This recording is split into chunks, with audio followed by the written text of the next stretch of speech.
Your mind is the operating system of your entire life.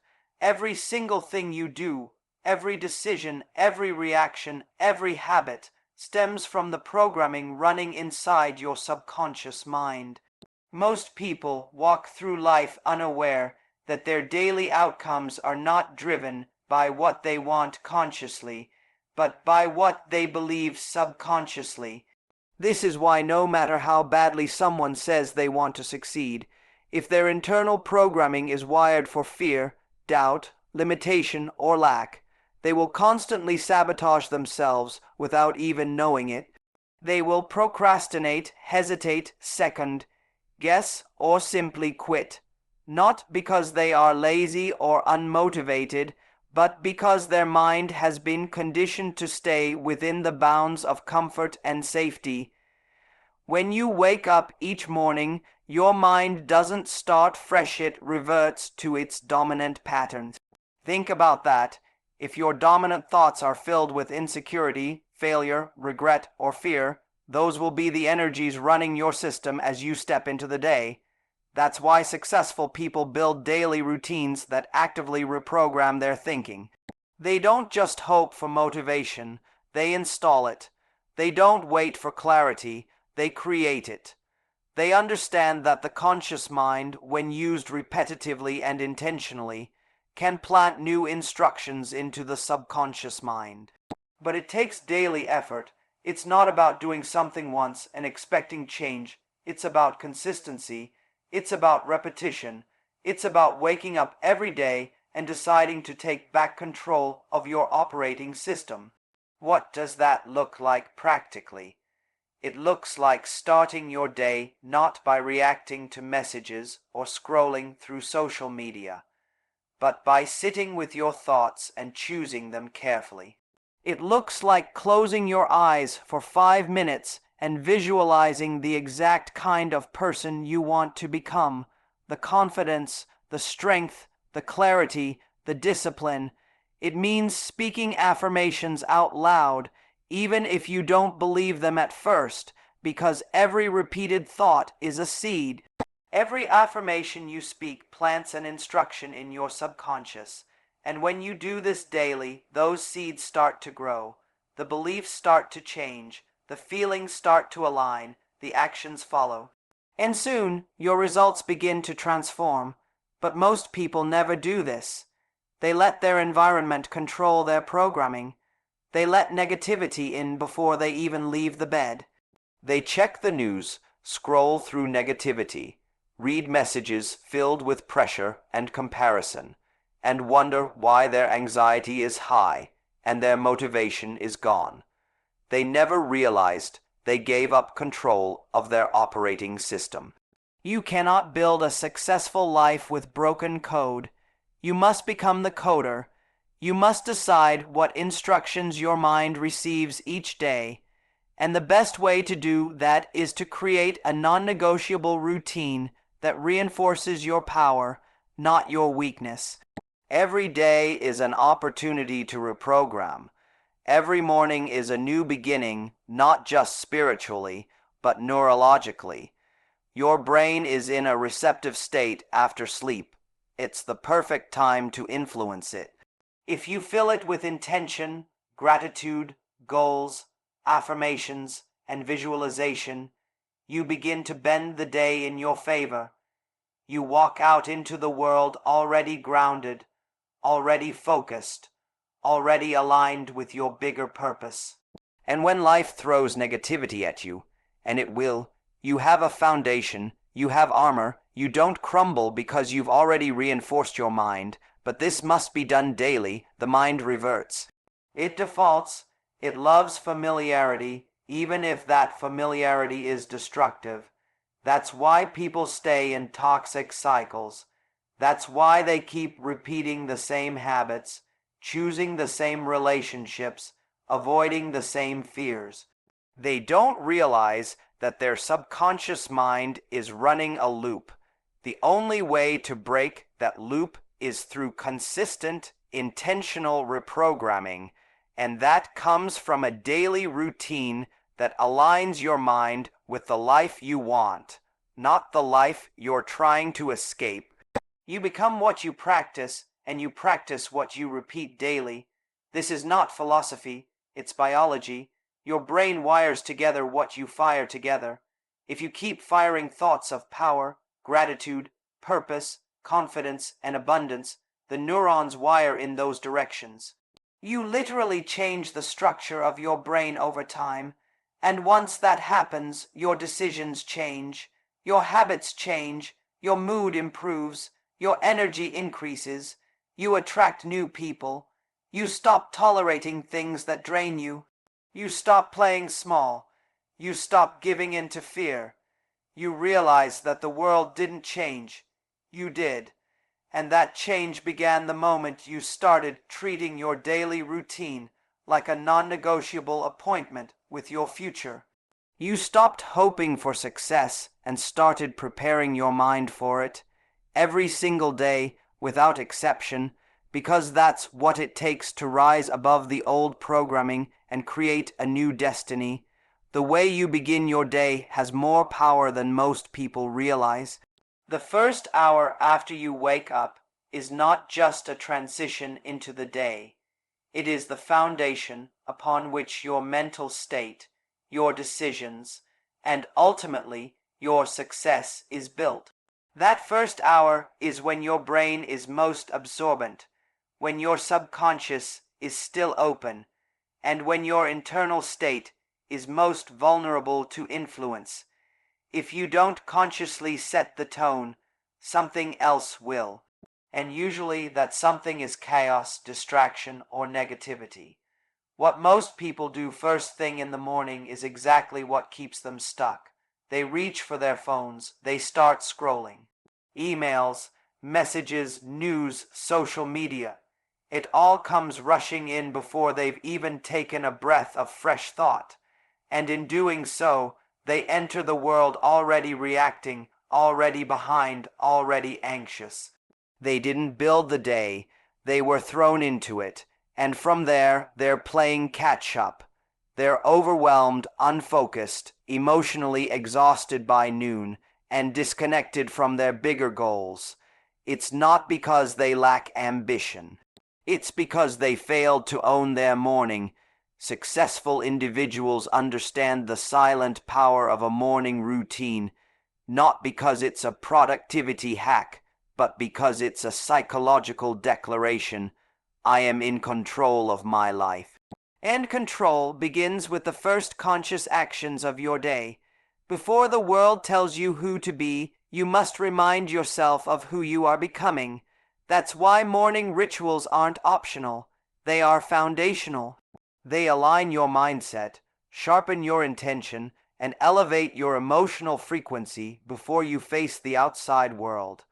Imagine waking up and instead of scrolling or rushing, you step into stillness. You sit quietly, even for just 5 minutes, and breathe. You don't grab anything. You don't look at a screen. You just center yourself. From there, you might open a journal and write 3 things you're grateful for, not because your life is perfect, but because you're training your mind to focus on abundance instead of lack. Gratitude rewires the brain for positivity and resilience. It forces you to shift from survival mode to expansion mode. Then maybe you write down your goals, not long term but immediate. What do you want to create today? What kind of energy do you want to walk in? What kind of person do you want to show up as? These are not just motivational questions. They are signals to your subconscious. You're giving your mind a map. Without that map, your mind reverts to the past, to old behaviors, to old fears. But when you instruct your mind every morning with clarity, intention, and repetition, you change the route. You take a different path. Visualization is another crucial practice during the morning. When you close your eyes and mentally rehearse the success you want to experience, your brain doesn't know the difference between imagination and reality. It begins wiring as if the vision is real. That's the secret behind elite performance. Athletes do it, CEOs do it, visionaries do it, because your brain believes what you consistently show it. So show it victory, show it focus, Show it resilience and do it before anything else has the chance to convince you otherwise. Your morning is also the best time to speak to yourself with intention. Affirmations are not cheesy, they are reprogramming tools, and when spoken out loud with emotion, they begin shifting your identity. Instead of "I hope I'm confident today," you say "I am confident, I am focused, I am disciplined, I am becoming the person I'm meant to be." That repetition, day after day, embeds itself into your subconscious. And soon, you're not just saying those words, you're living them. You begin walking differently, deciding differently, reacting differently.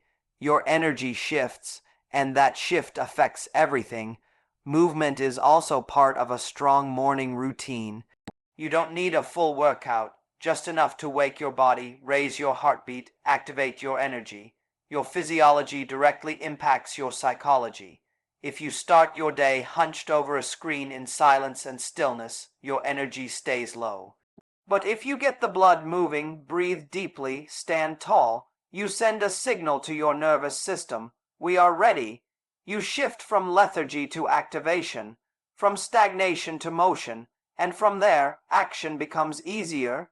The world will throw distractions, noise, and negativity your way no matter what you do. But when you own the first hour of your day, you meet those challenges from a place of grounded power. You're not reacting, you're responding. You're not overwhelmed, you're centered. You're not doubting, you're decided. And that state of being multiplies throughout the day. You become more efficient, more confident, more resilient. People feel it. Opportunities gravitate to it, and all of it began in that quiet hour before the world got to you. Most people think success is about massive actions taken once in a while. It's not. It's about small disciplines done every day, and the morning is where those disciplines take root. Miss one morning, and you'll survive. Miss several, and the drift begins. Your focus fades. Your emotions run wild. Your vision gets cloudy. But when you treat your morning as sacred, when you protect it from noise, from rush, from reactivity, you build an inner fortress that guides the rest of your day with purpose. That's not hype, that's neuroscience. That's personal power in motion. That's how greatness is sculpted. Not in the spotlight, but in the silent hours of the morning when nobody's watching and everything is still. 2/2 discipline is the invisible force that separates the people who only dream from the people who actually achieve. Most individuals wait for the right feeling to take action. They wait to feel confident, motivated, inspired, or in the perfect mental state. But that is the greatest trap. Feelings are temporary, unpredictable, and deeply influenced by your environment, your habits, your physiology, and even the weather. If your success depends on waiting for the right emotion, you will never be consistent, and without consistency, you will never gain momentum. Discipline is what cuts through the chaos of emotion. It's what holds you steady when everything around you tries to knock you off balance. There will be days when you don't feel like showing up. There will be mornings when your body feels heavy, your mind feels cloudy, and your emotions pull you in the opposite direction of your goals. That is the test. That is the very moment where your destiny is shaped. Not when things are easy, but when they are hard and you choose to act anyway. The discipline to keep going regardless of your emotional state is a superpower, because the truth is, you are not your feelings. Your feelings are not fixed truths. They are waves, and like waves, they rise, they crash, and they pass. But discipline is the surfboard you ride on top of them. Highly successful people are not superhumans who feel great all the time. In fact, many of them struggle with the same inner resistance, fears, doubts, and fatigue as everyone else. What sets them apart is that they've trained themselves to act in spite of those feelings. They've conditioned their minds to separate emotions from execution. When they don't feel like doing the work, they do it anyway. When the negative thoughts creep in, they let them come, but they don't let them stop the process. They understand that action does not always follow emotion. Often, emotion follows action. You may not feel confident when you begin, but if you begin consistently, confidence shows up. You may not feel motivated, but movement sparks motivation. Doing the thing, especially when it's hard, is what reshapes your identity. Every time you follow through on a commitment when you don't feel like it, you cast a vote for the type of person you are becoming. You reinforce the belief, I am disciplined, I am reliable, I am unstoppable, and every time you let your emotions dictate your actions, you weaken that identity. You teach your brain that feelings are more important than purpose. Over time, this creates a loop. The more you obey your moods, the stronger they become. The more you override them with disciplined action, the more power you gain. It's not about suppressing emotion. It's about mastering your response to emotion. Your daily routine becomes the battleground where this mastery is won. A well-structured routine doesn't leave room for negotiation. If you've decided that you meditate every morning, then you do it whether you feel peaceful or not. If you've committed to writing, training, learning, or building something every day, you don't wait until you're in the zone. You just start. The zone comes later. Clarity comes later. Flow comes later. But they only come to those who begin, not to those who wait. Discipline is built like a muscle. It grows stronger the more you use it, and it atrophies the more you neglect it. When you resist the urge to delay, to quit, or to distract yourself, you build internal strength. It's not always glamorous, it's not always Instagram worthy, but that quiet, unseen moment where you keep your promise to yourself, that is where transformation begins. You don't need to overhaul your entire life overnight. You just need to win the daily battle between your higher self and your current mood. Even the most disciplined individuals have moments where their feelings threaten to take control. The difference is that they've trained for it. They've rehearsed pushing through discomfort so many times that it becomes automatic. They've learned that the first few minutes of anything are often the hardest, but once they start, the momentum takes over. You don't have to feel 100% ready to act. You just need to act, and as you build that habit, something powerful happens. You stop waiting for circumstances to align. You stop blaming the external. You stop living on autopilot. You become the one in charge. The world doesn't reward intentions. It rewards execution. It doesn't matter how inspired your plan is if you don't have the discipline to show up for it every single day.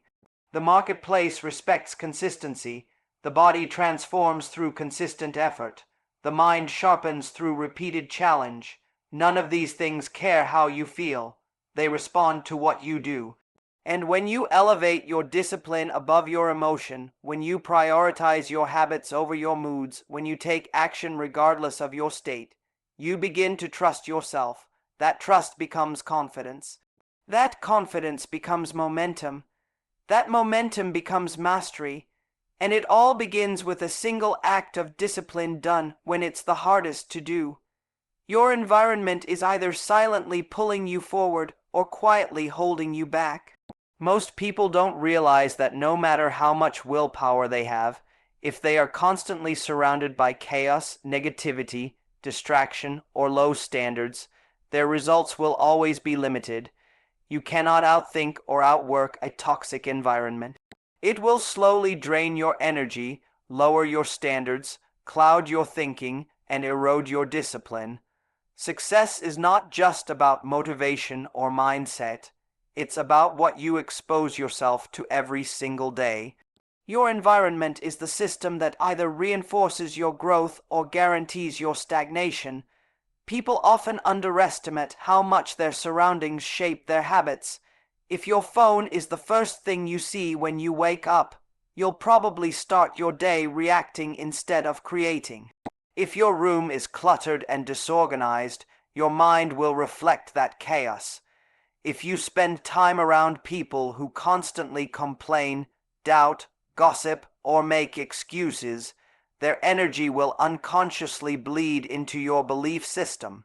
It's not always obvious, it doesn't happen in a dramatic way, but over time those micro exposures rewire your thinking, chip away at your ambition, and anchor you to mediocrity. The most powerful thing you can do is engineer your environment to pull you into the life you want. That means surrounding yourself physically, digitally, emotionally with things, people, and routines that reflect the identity you're building, not the one you're trying to escape. You should be able to walk into your space and feel focus, clarity, and purpose. Your goals should be in sight, not buried in a notebook you never open.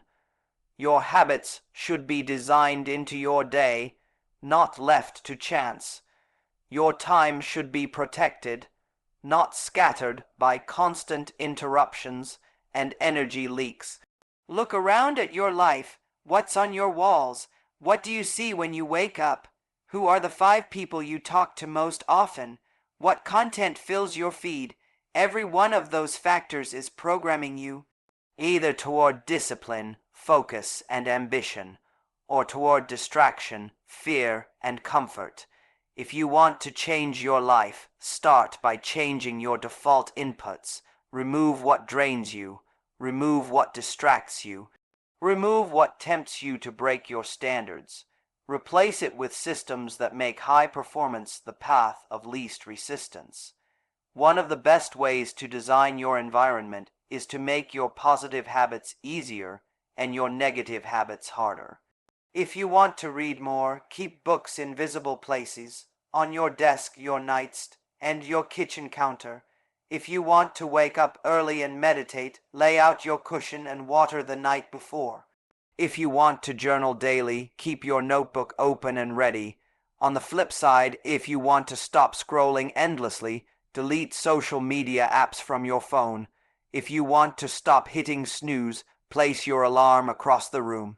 If you want to eat healthier, don't just rely on willpower. Keep your kitchen stocked with clean food and eliminate the junk. This isn't about being rigid, it's about being strategic. You are in a constant battle between the person you are and the person you are becoming. Your environment decides which version wins more often than you think. High achievers don't just have more willpower, they've removed friction. They don't wake up each day and struggle with temptation. They've built an environment where their best behaviors are automatic and their worst habits are inconvenient. That is the key. You don't rise to the level of your goals. You fall to the level of your systems. And your environment is your most powerful system. It also includes people. The fastest way to upgrade your standards is to upgrade your circle. If you're constantly around people who normalize low effort, negative thinking, and fear-driven choices, it will be very difficult to act differently. You'll begin to shrink to fit in.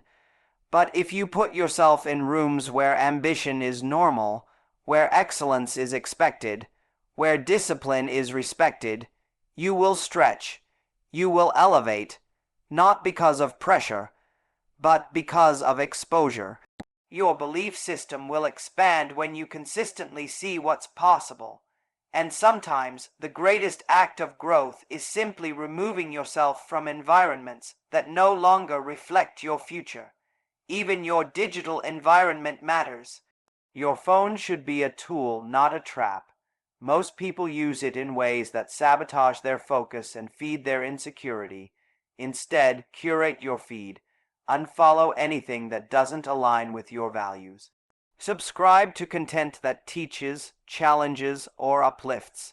Keep your digital space clean, intentional, and growth-oriented. You spend hours there every day. Don't let it become a landfill of distraction and self-doubt. When you take control of your environment, everything becomes easier. You don't have to rely on raw discipline all the time. You don't have to fight against yourself. You just flow, because your space, your tools, your surroundings, your circle, they're all designed to support the best in you. They remind you of who you are becoming. They make it harder to fall back into old patterns, and they make it easier to stay aligned with your highest standards, even on the days when your motivation is low and your mind is noisy. That's the power of a well-built environment. It becomes your silent coach, your unseen support system, your invisible advantage in a world full of distractions. Transformation doesn't begin when everything feels right. It begins when nothing does. It begins when fear is loud, doubt is present, anxiety is high, and yet you still choose to move. That is the moment where your life starts to shift. Most people wait for their negative feelings to go away before they act. They wait to feel brave before they speak up, to feel confident before they chase a goal, to feel inspired before they commit to something bigger. But life doesn't work that way. The feelings follow the action, not the other way around. The courage comes after you take the first step, not before. You don't wake up fearless. You decide to act while afraid, and that decision changes everything. There's a deeply rooted belief in many people that they must wait for clarity or confidence before they begin. But clarity is born in movement. Confidence is built through repetition. You'll never find your power by sitting and thinking about it.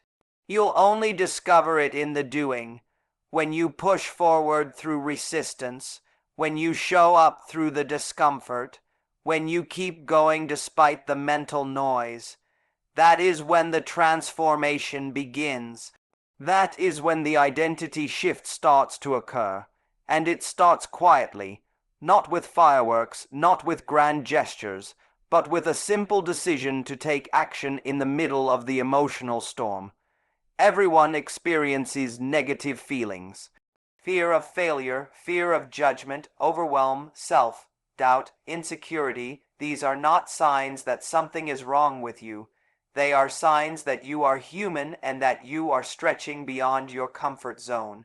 What separates people who grow from people who stay stuck is how they respond to those feelings. Do they let the fear paralyze them, or do they let it guide them? Do they let the doubt convince them they're not ready, or do they prove the doubt wrong by taking one more step? The feelings are not the enemy. Avoiding them is. Growth is hidden inside the discomfort. The resistance is the path. Taking action in the presence of negativity is not about pretending everything is okay. It's not about ignoring your emotions or forcing positivity. It's about honoring what you feel and still choosing to rise above it. It's about saying, yes, I'm scared. Yes, I feel uncertain. Yes, I feel stuck, but I'm still going to move. That single act of defiance against your inner limitations rewrites your story. It tells your brain a new narrative, that you are not a victim of your feelings, that you are in control, that you decide what happens next.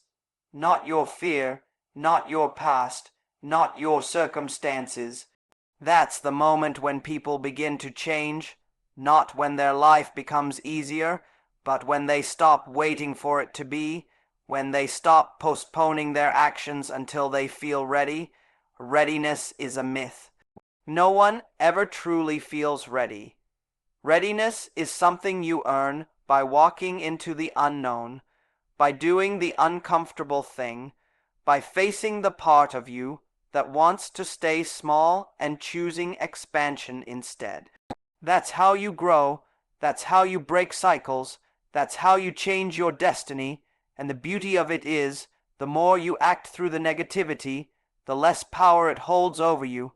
The more you train your nervous system to handle discomfort, the stronger you become. You begin to trust yourself. You begin to feel safe in motion. You no longer wait for the storm to pass. You learn to dance in the rain. Every time you take action when your mind is screaming with fear or hesitation, you are building mental armor. Emotional resilience, inner strength, these qualities don't come from ease. They come from pushing through the resistance over and over until your brain understands that discomfort is not danger, it's growth, it's progress, it's transformation in real time. The people who achieve great things are not the ones who always feel good. They are the ones who keep moving forward even when they don't. They show up when it's hard. They execute when it's uncomfortable. They rise when it would be easier to hide. And they do this not once, but every day, because they've accepted that the path to success is paved with uncertainty, with imperfection, with days when you question everything. And they walk it anyway, because they've realized that real power isn't about avoiding negative emotions. It's about acting in the presence of them, not letting them decide your pace, your direction, or your identity. Every moment you feel negative emotions is an invitation to rise. Every time your mind tells you to stop, to retreat, to delay, that is a signal that you are entering a new level of growth. Your ability to act right there, in that uncomfortable space, is the key. That's where the next version of you is built. Not in the comfort zone, not in the perfect plan, but in the imperfect execution done while your hands are shaking. You change your destiny not by waiting for a breakthrough, but by becoming the kind of person who creates one through relentless emotion, resistant action, and that kind of action, done consistently, becomes a force that nothing can stop.